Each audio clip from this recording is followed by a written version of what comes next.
मैं आप लोग को कई हफ्ते से उत्तराखंड के बारे में बतलाया। पार्ट 1 पार्ट 2 दो यात्रा। इस बार बद्रीनाथ, केदारनाथ, गंगोत्री, यमुनोत्री की यात्रा के बारे में बोलने जा रहा हूँ। ये यात्रा मैंने 3-4 बार की। एक बार 20 आदमी का ग्रुप था, दूसरी बार 50 आदमी का ग्रुप था, इस बार 70 आदमी का ग्रुप था।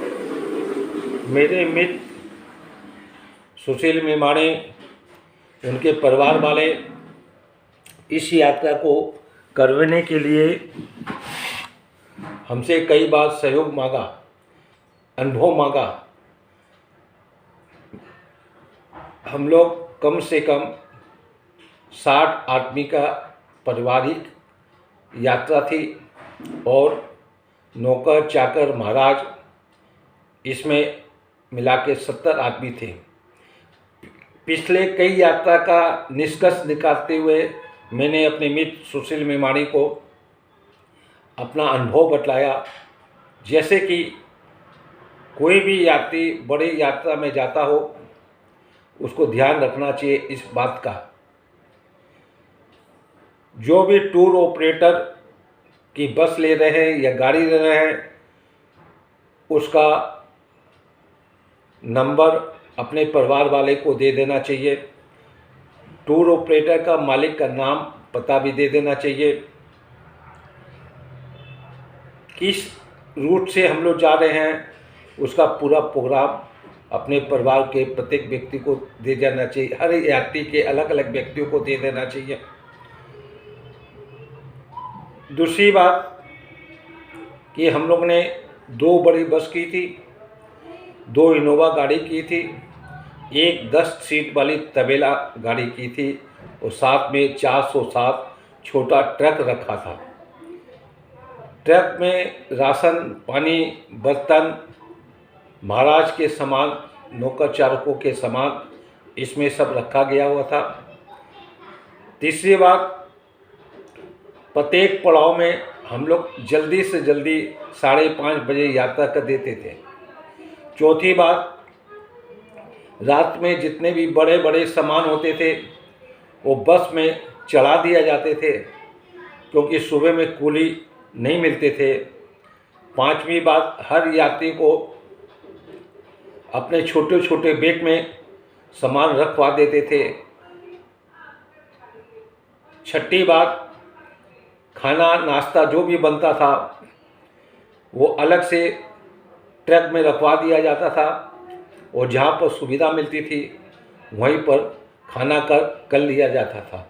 सातवीं बात, एक आदमी गाड़ी में बैठ के आगे की पड़ाव का इंतज़ाम करता था।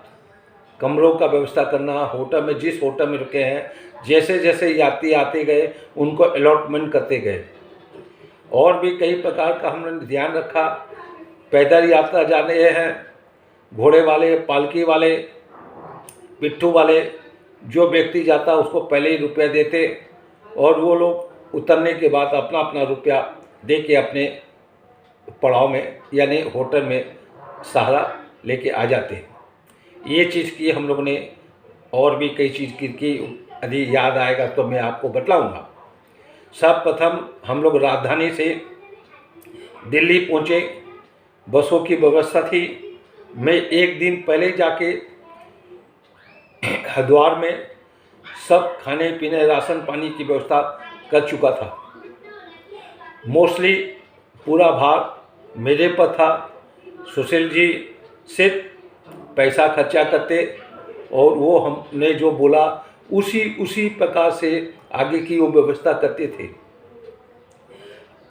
दिल्ली से हम लोग हरिद्वार पहुँचे।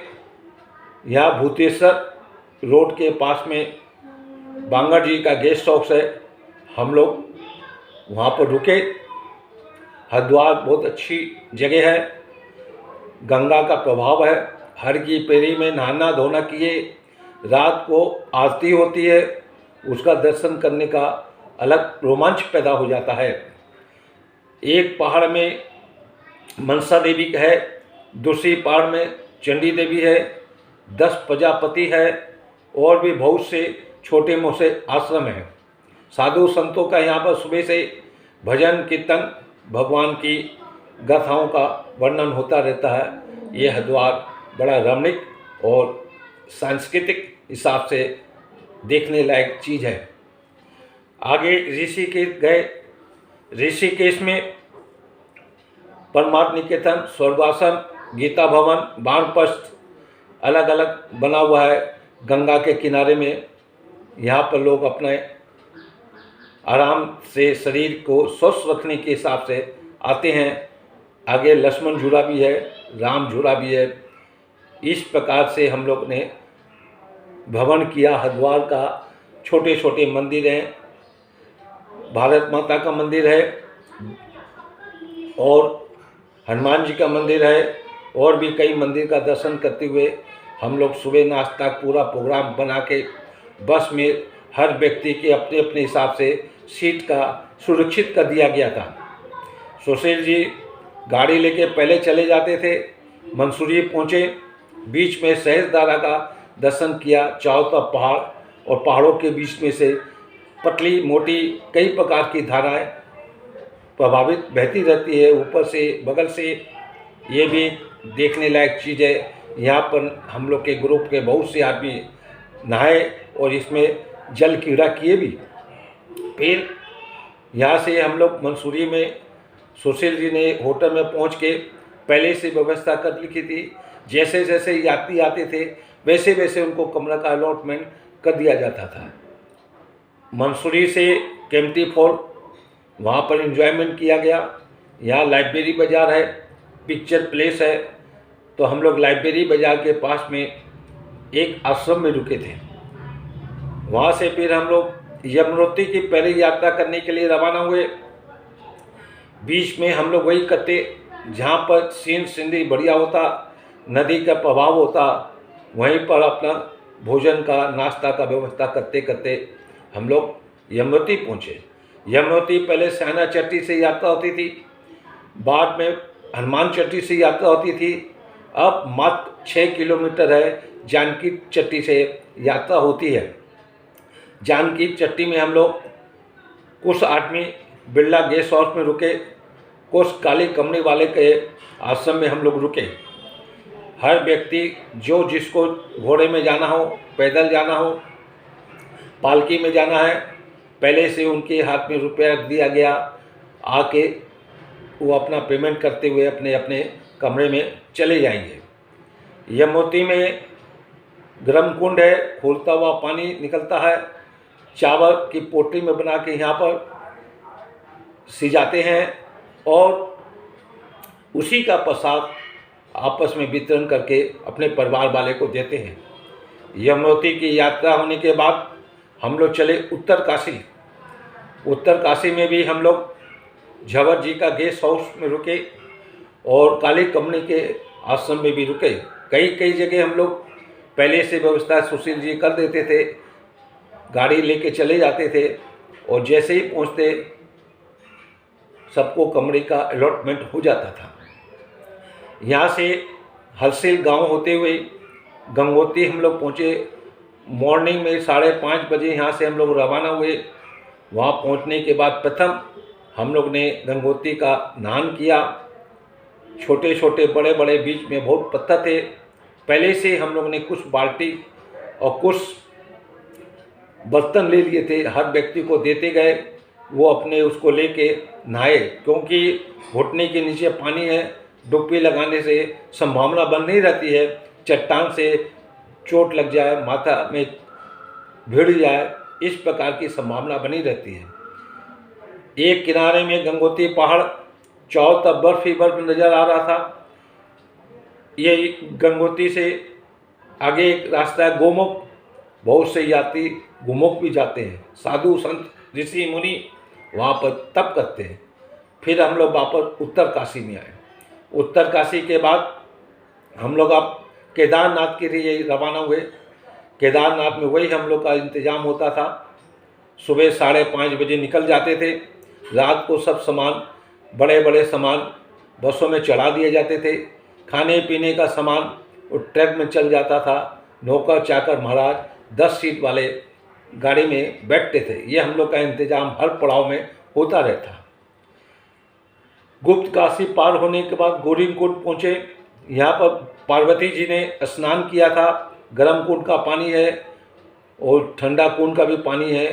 ठंड में ज़्यादा होने के कारण लोग इस कुंड में नहाते हैं। यहाँ से पैदल यात्रा होती है। 14 किलोमीटर की यात्रा है। 12,000 फीट की ऊंचाई पर केदारनाथ है। प्रत्येक व्यक्ति अपने अपने हिसाब से, हम लोग सब अपने अपने कपड़े, गर्म कपड़े अपने छोटे से बैग में लेते हुए आगे बढ़ते गए। रास्ता भर यही नारा लगाता गए, बोल बम, हर हर महादेव, हर हर महादेव का नारा लगता गया और हम लोग केदारनाथ पहुंच गए। केदारनाथ के मंदिर के पीछे चारों तरफ बर्फ़ के बड़े बड़े पहाड़ दूर तक देखते ही मन गदगद हो गया। शांति में, वातावरण में सुशील जी ने पहले से इंतजाम कर रखा था मंदिर में अभिषेक की पूजा के लिए।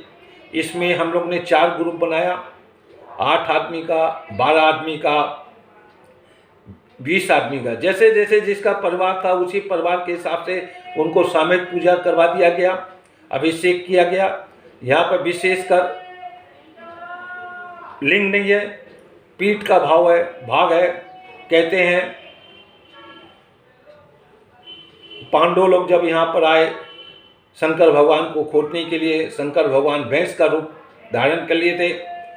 भीम समझ गए, उन्होंने अपने गधे से प्रहार किया तो पीठ का भाग केदारनाथ के रूप में पूजने लग गया और गले का भाग काठमांडू में पशुपतिनाथ में जाके गिरा।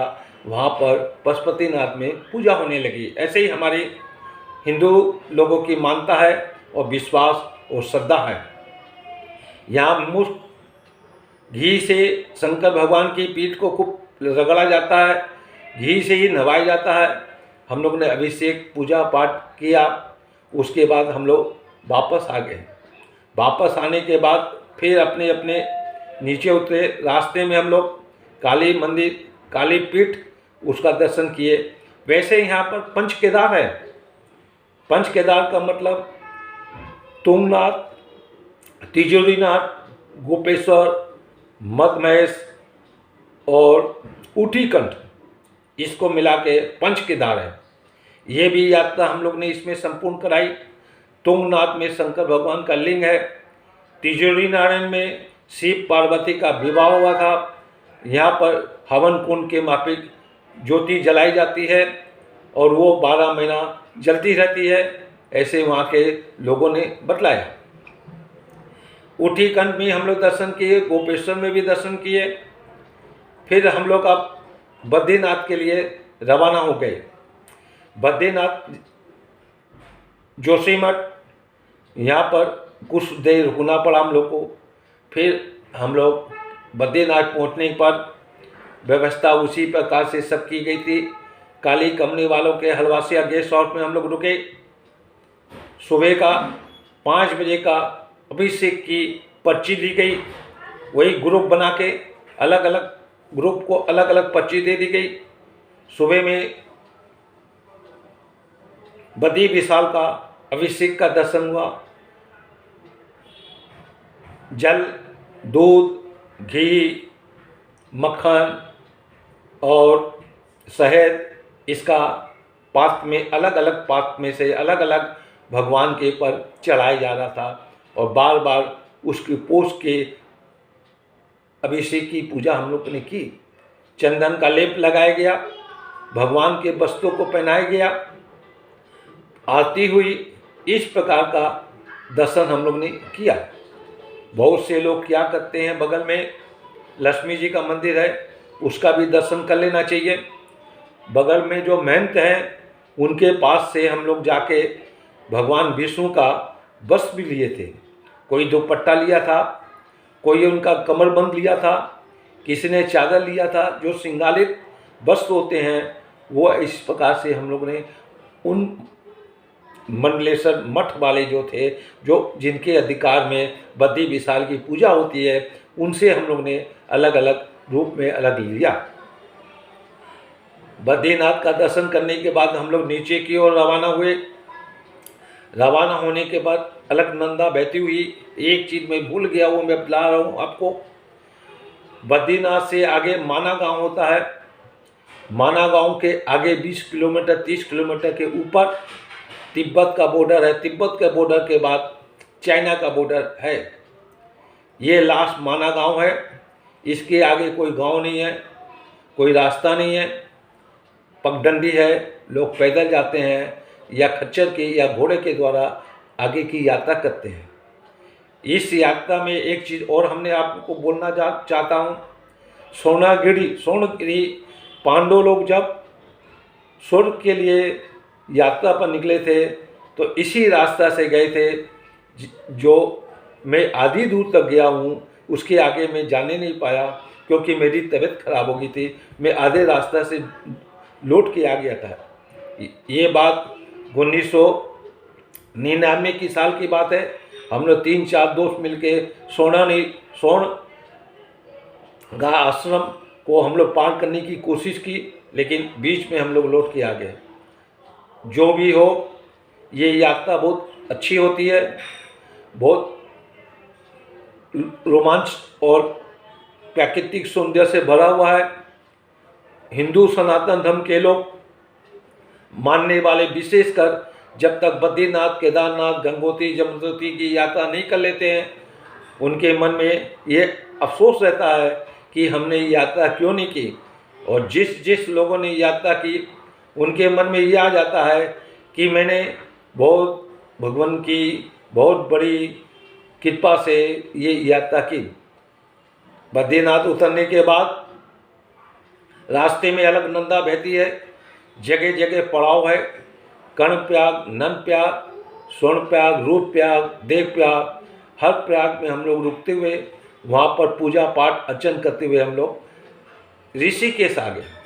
ऋषिकेश में पहुँचने के बाद फिर हरिद्वार आए। हरिद्वार में 1-2 दिन रहने के बाद हमारे मित्र सुशील जी के परिवार वाले ने कहा हम लोग मथुरा वृंदावन जाके गिरिराज बाबा का दर्शन करेंगे और वहाँ पर पूजा पाठ करेंगे। इस प्रकार से हम लोग की ये यात्रा हुई। यात्रा में ये चीज़ ध्यान रखना चाहिए, विशेषकर पैसे का साधन होना चाहिए। दूसरी बात, बस कपड़े गर्म होना चाहिए। तीसरी बात, अक्टूबर के फर्स्ट वीक से लेके अक्टूबर के लास्ट वीक में यात्रा करें तो ज़्यादा आनंद मिलेगा। गर्मी में भीड़ बहुत हो जाती है, मंदिरों में दर्शन करने की दिक्कत हो जाती है, लाइन खूब बड़ी हो जाती है, मौसम किस समय ख़राब हो जाए। वैसे भी पहाड़ों में एक नियम है, दोपहर के 12 बजे या 1:30 बजे के बाद किस समय मौसम ख़राब हो जाए इसकी बोलना मुश्किल है। कहते हैं बम्बे का फैशन और पहाड़ों का मौसम कब बदल जाए कोई बोल नहीं सकता। इस यात्रा होने के बाद मैं आगे की यात्रा दार्जिलिंग के बारे में बोलूँगा।